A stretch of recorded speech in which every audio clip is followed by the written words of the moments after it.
Assalamualaikum Ibu. Waalaikumsalam warahmatullahi wabarakatuh. Gimana Hari- kabar Mbak Tuti? Alhamdulillah baik Ibu. Tumben hari ini bisa mau ketemu dengan Ibu, ada apa Mbak? Iya Bu, hari ini saya mendapat tugas untuk mewawancarai 3 kepala sekolah, termasuk Ibu sebagai kepala sekolah saya. Saya akan mewawancarai terkait tugas saya di modul 3.1. Gimana, lancar acara penggeraknya? Alhamdulillah Bu, lancar. Oke, apa aja yang harus Ibu jawab? Iya Bu. Saya mau tanya, selama ini bagaimana Ibu mengidentifikasi kasus-kasus yang merupakan dilema etika atau bujukan moral, Bu? Kalau itu pertama Ibu akan mengamati dulu ya, mengamati permasalahan yang terjadi. Terus setelah itu mengumpulkan informasi-informasi atau mengumpulkan informasi yang faktual. Kemudian Ibu menentukan suatu keputusan yang mengacu berdasarkan peraturan. Pertama yaitu mengumpulkan dulu permasalahannya yang terjadi, mengamati ya. Setelah mengamati, Ibu mengumpulkan informasi, kemudian Ibu menentukan suatu keputusan yang mengacu pada peraturan. Selanjutnya, selama ini bagaimana Ibu menjalankan pengambilan keputusan di sekolah Ibu, terutama untuk kasus-kasus di mana ada dua kepentingan yang sama-sama benar, sama-sama mengandung nilai kebajikan, Bu? Dalam pengambilan keputusan, saya akan dikembalikan semuanya pada peraturan yang berlaku ya, yang ada. Setiap pengambilan keputusan, saya selalu menjalin hubungan dengan rekan sejawat. Kemudian memastikan bahwa keputusan tersebut benar-benar dipahami karena selalu ada alasan di balik kejadian yang terjadi. Ya. Jadi nggak diambil secara sepihak ya Bu ya? Enggak, harus dikumpulkan dulu. Oh gitu. Kemudian langkah-langkah atau prosedur seperti apa yang biasa Ibu lakukan selama ini, Bu? Yang pertama, saya akan mencari informasi terlebih dahulu. Kemudian saya akan datang ke lapangan, turun langsung untuk wawancara dari berbagai pihak. Kemudian setelah itu saya menganalisis untuk diambil keputusan yang terbaik. Oke. Hal-hal apa saja yang selama ini Ibu anggap efektif dalam pengambilan keputusan pada kasus-kasus dilema etika? Kalau saya merasa suatu pengambilan keputusan itu efektif apabila dilakukan dengan spontanitas. Tergantung objek permasalahan di lapangan. Saya mengobrol dengan tim manajemen sekolah, jajaran wakil kepala sekolah atau guru-guru yang ada yang senior, didengar pendapatnya supaya ada keputusan bersama. Selanjutnya hal apa saja yang selama ini merupakan tantangan dalam pengambilan keputusan pada kasus-kasus dilema etika? Tantangan yang dihadapi dalam pengambilan keputusan yaitu apabila kurang bisa diterima sama orang lain, tentu saja kita harus bisa meyakinkan orang-orang terlibat dengan keputusan kita. Yang terlibat ya, meyakinkan orang-orang yang terlibat di dalam keputusan kita. Iya, itu saja. Oke. Kemudian apakah Ibu memiliki sebuah tata kala atau jadwal tertentu dalam sebuah penyelesaian kasus dilema etika ya Bu ya? Yeah. Apakah Ibu langsung menyelesaikan di tempat atau memiliki sebuah jadwal untuk menyelesaikannya? Bentuk atau prosedur seperti apa yang Ibu jalankan? Tidak ada jadwal tertentu, tidak ada ya. Pokoknya harus bisa diselesaikan dengan baik dan sebisa mungkin selesai tidak terlalu lama. Oke. Adakah seseorang atau faktor-faktor apa yang selama ini mempermudah atau membantu Ibu dalam pengambilan keputusan dalam kasus dilema etika, Bu? Faktor-faktor yang memudahkan saya adalah berasal dari adanya dukungan jajaran teman-teman sejawat atau wakil kepala sekolah yang lainnya dan guru-guru yang ada di situ. Oh gitu ya Bu ya. Baik, dari semua hal yang telah disampaikan, pembelajaran apa yang dapat Ibu petik dari pengalaman Ibu mengambil keputusan dilema etika? Pengalaman yang terbaik adalah pengalaman guru adalah yang terbaik. Kita belajar dan berbagi kejadian untuk setiap kasus permasalahan yang terjadi di lapangan. Jadi intinya pengalaman adalah guru yang terbaik. Oke, pengalaman adalah guru yang terbaik. Baik. Terima kasih atas waktunya Ibu sudah membantu saya dalam menyelesaikan tugas ini. Saya ucapkan terima kasih sekali. Ya, untuk Mbak Tuti silakan dilanjutkan untuk tugas-tugas calon guru penggerak. Semoga dalam waktu dekat nanti menghilangkan C-nya ya, jadi guru penggerak yang sebenarnya. Amin. Itu salam sehat nih Mbak, salam sehat dan bahagia. Sudah waktunya sama Ibu. Sudah, terima kasih Oke, Ibu. Assalamualaikum. Waalaikumsalam.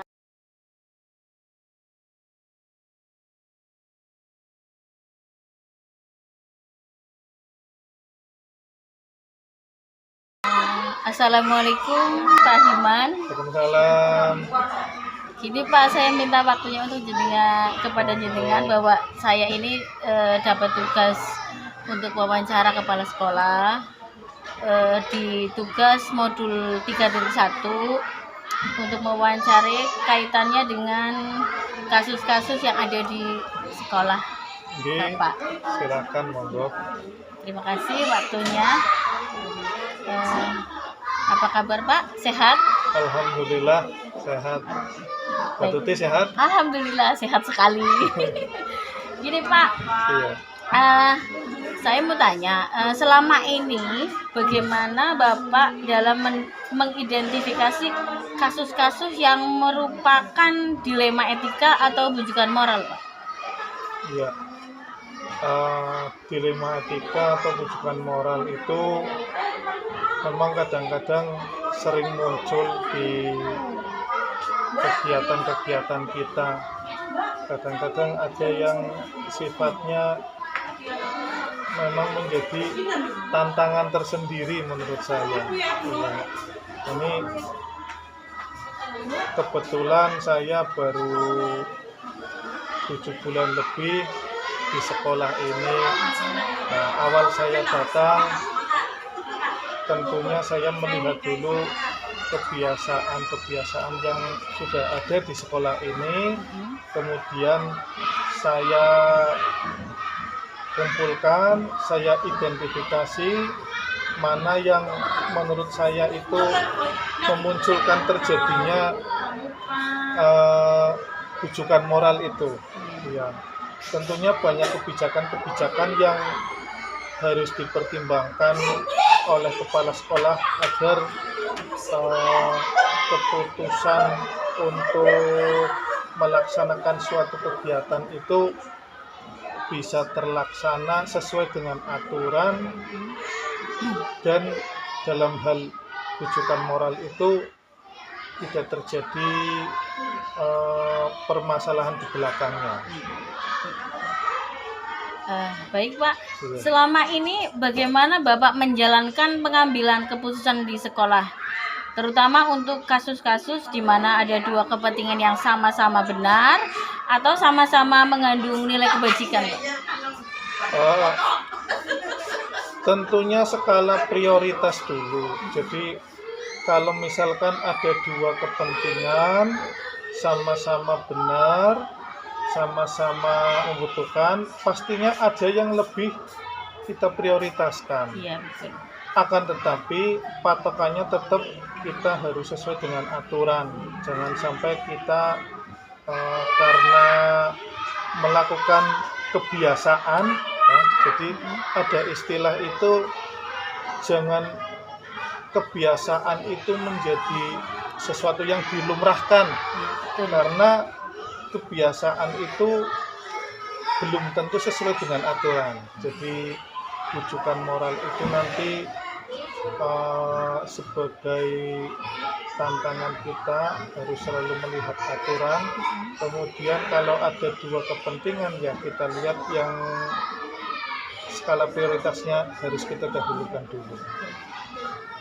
Berarti prioritas dulu ya Pak ya, yang utamakan, lebih utama. Iya. Kemudian langkah-langkah atau prosedur seperti apa yang biasa Bapak lakukan selama ini? Awal saya menyampaikan ya ketika ada satu permasalahan, kemudian untuk bisa menyelesaikannya tentunya sharing atau musyawarah. Kalau misalkan bisa kita musyawarahkan tidak dengan melibatkan seluruh guru, ya bisa, tapi kadang-kadang kita harus melibatkan seluruh guru karena permasalahan itu menyangkut semuanya, harus kita mintai pendapat gitu. Jadi kalau sudah semuanya melewati musyawarah, tentunya yang menjadi keputusan bersama lah itu yang akan kita laksanakan. Jadi kadang-kadang memang tidak bisa diputuskan sendiri oleh kepala sekolah, harus melewati musyawarah terlebih dahulu. Ya, berarti kolaborasi ya Pak ya? Iya. Biar terjadi kesepakatan, Iya. tidak menimbang hanya satu keputusan kepala sekolah aja. Oke. Oke. Hal-hal apa saja yang selama ini Bapak anggap efektif dalam pengambilan keputusan pada kasus-kasus dilema etika? Musyawarah itu yang paling efektif kaitannya dengan dilema etika. Kemudian memberikan pengertian kepada seluruh peserta musyawarah kaitannya dengan dilema etika, bahwa segala sesuatu itu ada aturan mainnya. Jadi dalam pengambilan keputusan, walaupun memang kadang-kadang secara moral tidak atau kurang pantas, tetapi memang aturannya harus seperti itu. Kita harus mendahulukan aturan yang ada. Banyak contohnya. Berarti musyawarah dan tadi memberi pengertian ya Pak ya? Iya. Garis besarnya seperti itu. Berikutnya, hal-hal apa saja yang selama ini merupakan tantangan dalam pengambilan keputusan pada kasus-kasus dilema etika? Ya. Kalau kaitannya dengan guru, yang paling sederhana itu kalau di sekolah dasar, ya di SD, itu contoh yang paling sederhana untuk konsumsi harian. Itu kan dilema etika, rujukan moral buat kepala sekolah mengambil keputusan. Aturan, berdasarkan aturan dari bos itu tidak bisa mengeluarkan konsumsi untuk guru-guru. Tetapi rasa manusiawi kita sebagai pimpinan, masa ya tiap hari kerja tidak ada konsumsi walaupun sedikit. Oleh karena itu ya kita harus bisa bersama-sama saling mengerti, karena itu sudah jadi aturan. Dan ya beberapa yang sudah berjalan itu dari guru pada akhirnya menyadari dan iuran, ya walaupun sedikit digunakan bersama untuk konsumsi harian. Itu satu contoh kasus. Kalau kasus yang lebih besar lagi ya contohnya untuk kegiatan-kegiatan yang mungkin kita tidak bisa untuk melaporkan, padahal itu harus dilaksanakan, ya pada akhirnya mau tidak mau kita harus kerjasama dengan pihak luar lah, punya partner yaitu komite, sehingga tidak terjadi dilema etika lah, tidak terjadi ambil keputusan itu sampai tidak sesuai aturan. Oke. Apakah Bapak itu memiliki sebuah tata kala atau jadwal tertentu dalam sebuah penyelesaian kasus dilema etika? Apakah Bapak langsung menyelesaikan di tempat atau memiliki sebuah jadwal untuk menyelesaikannya? Bentuk atau prosedur seperti apa yang Bapak jalankan? Kalau selama ini tidak ada jadwal khusus, artinya kalau ada permasalahan-permasalahan saja, baru kemudian kita identifikasi, kita cari